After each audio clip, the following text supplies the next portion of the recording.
ध्यान दीजिएगा dear student, good morning. और आज हम एक टॉपिक स्टार्ट करेंगे जो बीएससी सेकंड थर्ड ईयर से संबंधित होगा। और आप लोगों को बीएससी थर्ड ईयर की क्लासेस जो हैं वो जनरली यूट्यूब चैनल पे मिलती नहीं है, इसलिए बहुत सारे बच्चों ने बोला था कि बीएससी थर्ड ईयर से संबंधित कुछ नोट्स हम लोगों को यूट्यूब पे अवेलेबल कराया जाए, इसलिए इसमें इस चैप्टर को हमने यूट्यूब पे आप लोगों के लिए अवेलेबल कराया है। बीएससी थर्ड ईयर से संबंधित लॉकडाउन की वजह से कॉलेज की क्लासेस चल नहीं रही हैं और कॉलेज की क्लासेस न चलने की वजह से बच्चों को बहुत सारी परेशानियां आ रही हैं, इसलिए इस टॉपिक को या बीएससी थर्ड ईयर के चैप्टर वाइज नोट को हमने यूट्यूब पे आपको दिया है। ठीक है, तो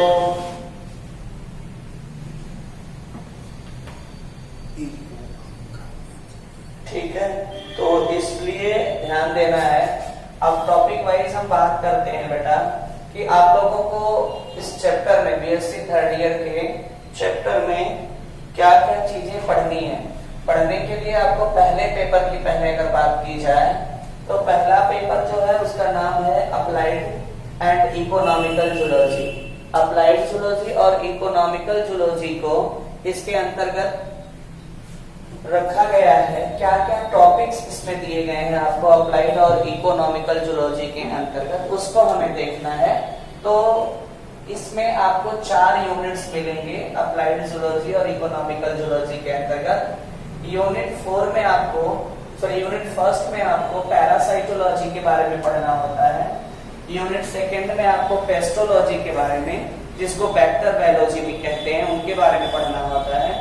यूनिट थर्ड में एनिमल ब्रीडिंग और कल्चर बायोलॉजी के बारे में पढ़ना होता है। और यूनिट फोर्थ में आपको पढ़ना होता है वाइल्ड लाइफ के बारे में। ठीक है, तो हम पहले यूनिट फर्स्ट की ही बात करेंगे।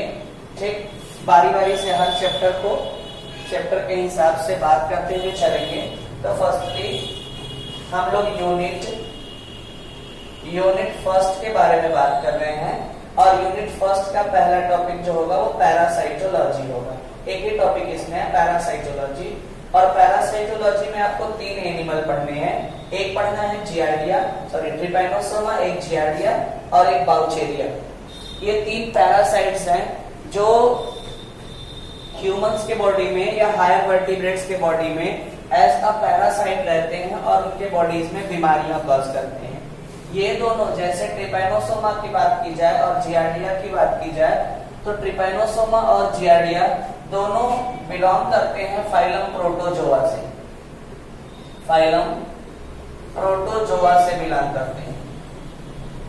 ठीक है, प्रोटोजोआ से बिलोंग करते हैं। और इनकी बात की जाए तो ये बाउचेरिया जो है वो बिलोंग करता है आपका एस्केहेलमिन्थीज से।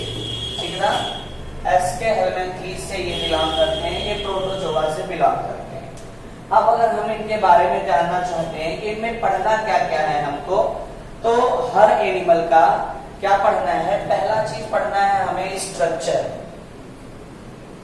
बहुत ज्यादा इनके बाद दिमाग में ये रहता है कि इनमें जैसे ट्रिपैनोसोमा है तो इसमें पढ़ना क्या है, जियार्डिया का पढ़ना क्या है। तो पहला चीज आपने जान लेना है लल्ला कि इनमें पढ़ना है पहला स्ट्रक्चर। स्ट्रक्चर से भी पहले अगर आप बात करना चाहेंगे तो इंट्रोडक्शन पढ़िए।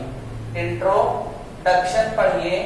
इंट्रोडक्शन के बाद सिस्टमैटिक पोजीशन पढ़िए। सिस्टमैटिक पोजीशन के बारे में पढ़िए। देन स्ट्रक्चर पे आप आइए।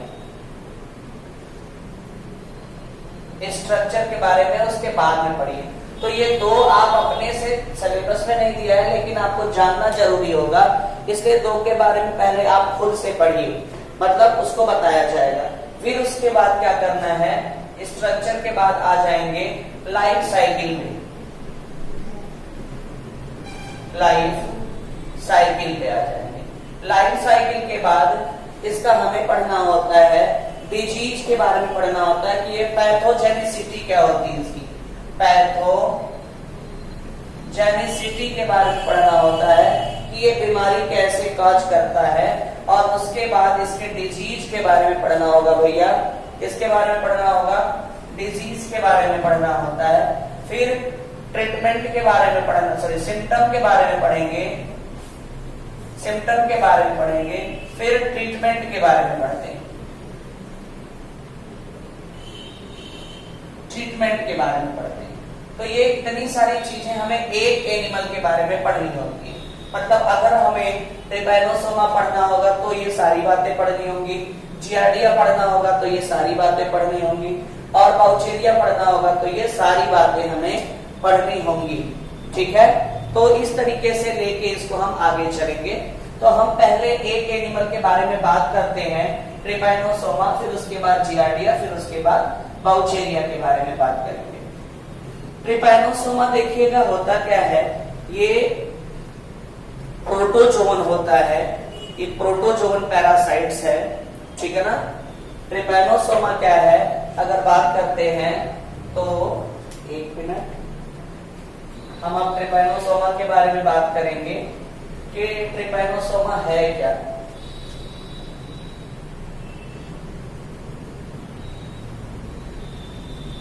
सोमा सिंपल सा बात कर सकते हैं कि trypanosoma is a protozoan parasite.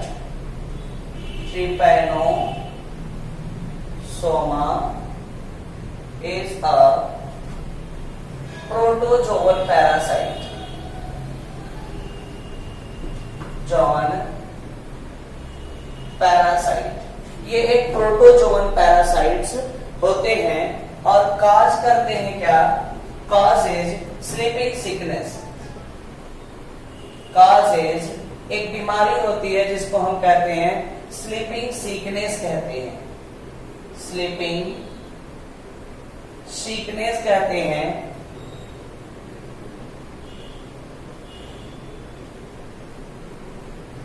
Sleeping sickness कहा जाता है। स्लीपिंग सिकनेस को अगर हम और किसी नाम से जानते हैं तो इसको एक और नाम से जाना जाएगा, इसको जाना जाता है ट्रिपैनोसोमियासिस। ट्रिपैनोसोमियासिस के नाम से जानते हैं। तो ये जो ट्रिपैनोसोमा है ये हमें एक बीमारी काज करता है जिसका नाम है, हमारे बॉडी में एक बीमारी काज करता है जिसका नाम है ट्रिपैनोसोमियासिस या स्लीपिंग सिकनेस के नाम से भी जानते हैं। अब ये ट्रिपैनोसोमा को एक जनरेशन से दूसरे जनरेशन यानी हमारी बॉडी में पहुंचाने का जो काम करता है उसका नाम होता है सीसी फ्लाई। ठीक है, सीसी फ्लाई एक वेक्टर है जो हमारे बॉडी में ट्रिपैनोसोमा को पहुंचाने का काम करती है, तो उसका नाम है भैया सीसी फ्लाई। ठीक है ना। सीसी फ्लाई जो होती है ट्रिपैनोसोमा को हमारे बॉडी में पहुंचाने का काम करती है।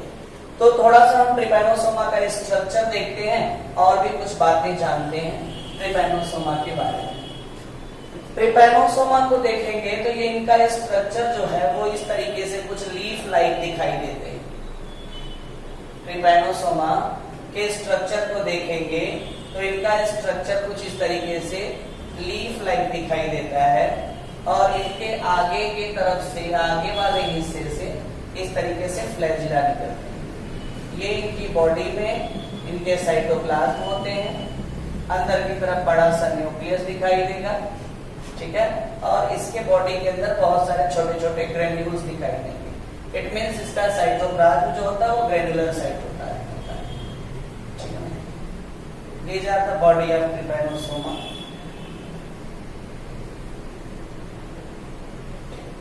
ट्रिपैनोसोमा के आगे की तरफ दिखाई दे रहा होगा, दो दाने दिखाई दे रहे हैं, दो ग्रेन्यूल लाइक स्ट्रक्चर दिखाई दे रहे हैं। एक ग्रेन्यूल को हम बोलते हैं बेसल ग्रेन्यूल। क्या बोलते हैं भैया? बेसल ग्रेन्यूल बोलते हैं। और जो दूसरा ग्रेन्यूल इसमें दिखाई देता है उसको काइनेटोप्लास्ट बोलते हैं। काइनेटोप्लास्ट बोलते हैं। बेसल ग्रेन्यूल से फ्लैजिला ओरिजिनेट होता है, और ये फ्लैजिला आगे से ओरिजिनेट होता है और बॉडी के पिछले हिस्से तक जाता है, और ये फ्लैजिला इसके प्लाज्मा मेम्ब्रेन से अटैच होते हुए जाता है और एक स्पेशल टाइप का मेम्ब्रेन बनाता है, जिस मेम्ब्रेन को बोलते हैं अंडुलेटिंग मेम्ब्रेन। अंडुलेटिंग मेम्ब्रेन बोलते हैं। और ये फ्लैजिला पीछे जाके फ्री हो जाता है तो इसको बोलते हैं फ्री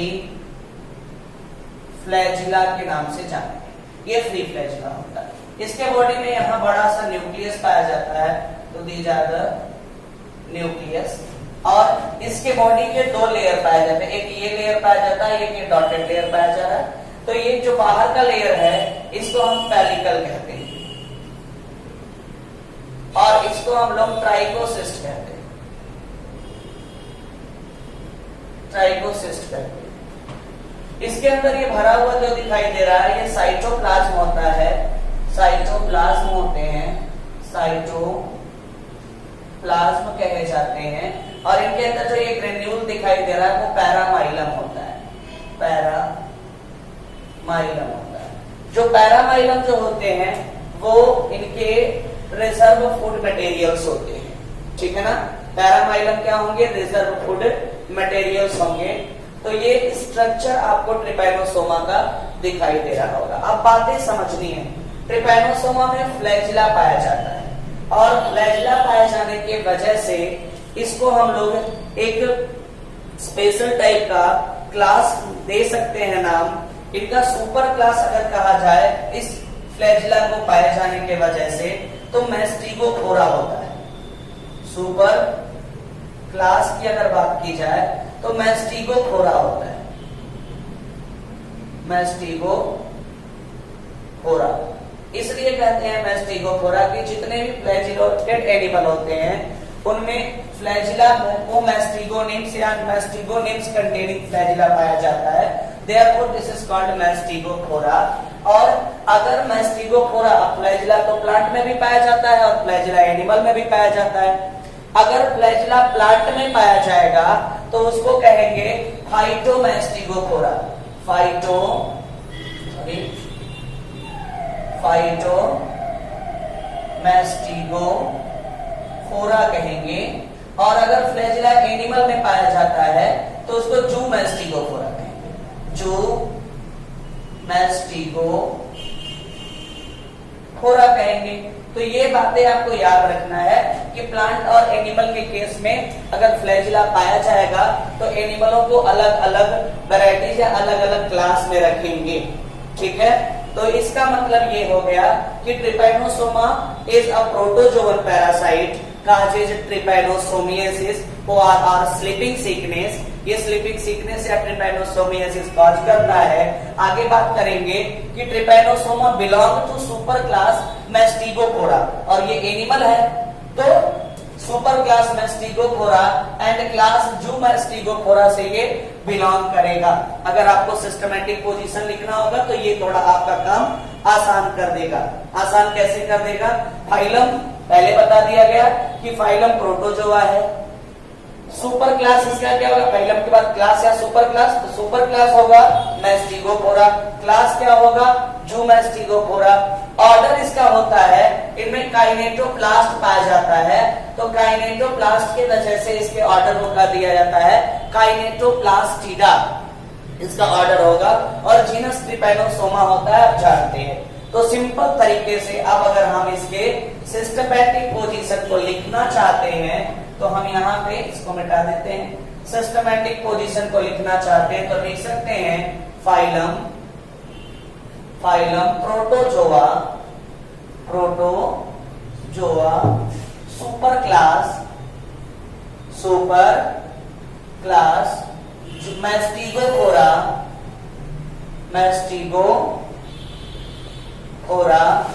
क्लास होगा जूमैस्टिगोफोरा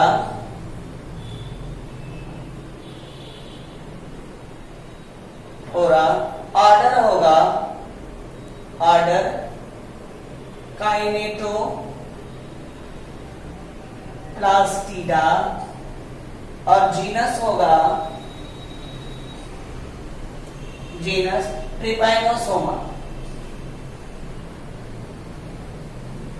जीनस होगा ट्रिपैनोसोमा। अब इसके अलावा और स्पीसीज इसके बहुत सारे होते हैं। मोस्ट कॉमन स्पीसीज जो होगा वो गैम्बियंस होता है, लेकिन इनके स्पीसीज बहुत सारे होते हैं, इसलिए हम स्पीसीज के बारे में यहाँ लिख नहीं रहे हैं। लास्ट में जब आपको क्लास के बारे में, लास्ट में जब क्लास पहुंचेगा तो उसको लास्ट में हम बता देंगे इसके कितने सारे स्पीसीज होते हैं। ठीक है, अब बात करते हैं, ये आपको हमने इंट्रोडक्शन बता दिया थोड़ा सा, ये सिस्टमैटिक पोजीशन बता दिया। अब एक और भी बात आती है डिस्ट्रीब्यूशन, इसका ट्रिपैनोसोमा का डिस्ट्रीब्यूशन क्या है, कहां कहां ट्रिपैनोसोमा पाए जाते हैं। तो हम बता सकते हैं कि trypanosoma is mainly found in central and west Africa, particularly Nigeria and Congo. ये सेंट्रल और वेस्ट अफ्रीका में पाए जाते हैं, और एक पर्टिकुलर एरिया की बात की जाए तो ये नाइजीरिया और कांगो में पाए जाते हैं। Mainly it is found in area which present near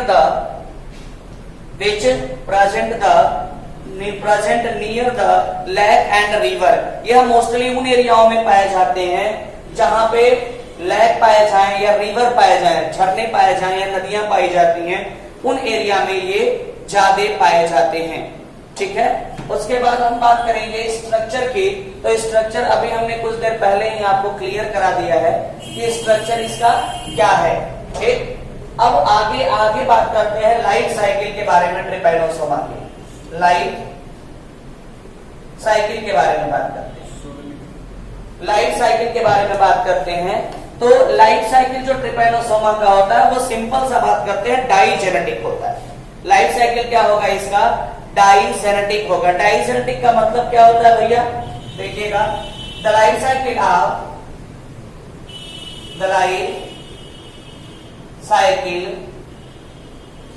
of Trypanosoma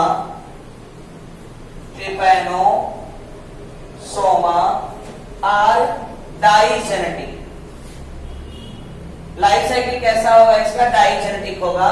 मतलब कि इसके लाइफ साइकिल के कुछ पोर्शन जो होंगे वो एनिमल बॉडी में पाए जाएंगे, और कुछ पोर्शन जो होंगे वो सीसी फ्लाई में पाए जाएंगे। तो कुछ बॉडी में किसमें कंप्लीट होंगे, मैन के बॉडी में देख लेते हैं, और कुछ में किसमें होंगे, सीसी फ्लाई में, सीसी फ्लाई।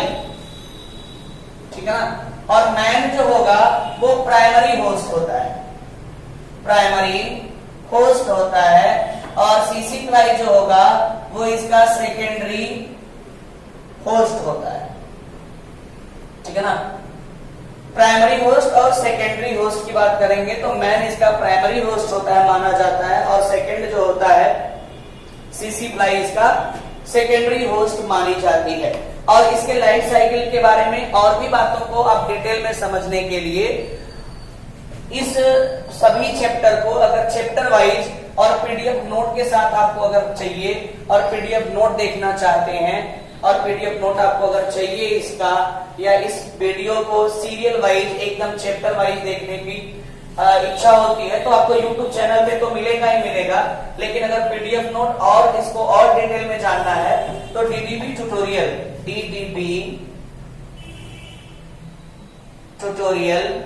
का एप्लीकेशन है, ऐप है, और वो ऐप मिलेगा आपको कहां, प्ले स्टोर पे।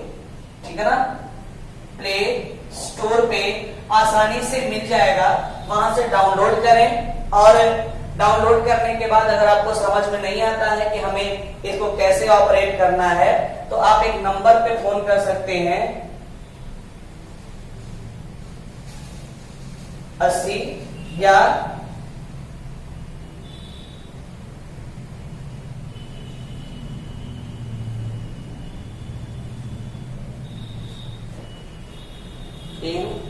ठीक है ना। तो ये 2 नंबर पे आप कांटेक्ट करके उसको ऑपरेट करने के तरीके को सीख सकते हैं, और इसके आगे का जो चैप्टर होगा उसको हम अगली क्लास में देंगे, लाइफ साइकिल के बारे में डिटेल। ओके, थैंक यू बेटा, बाय।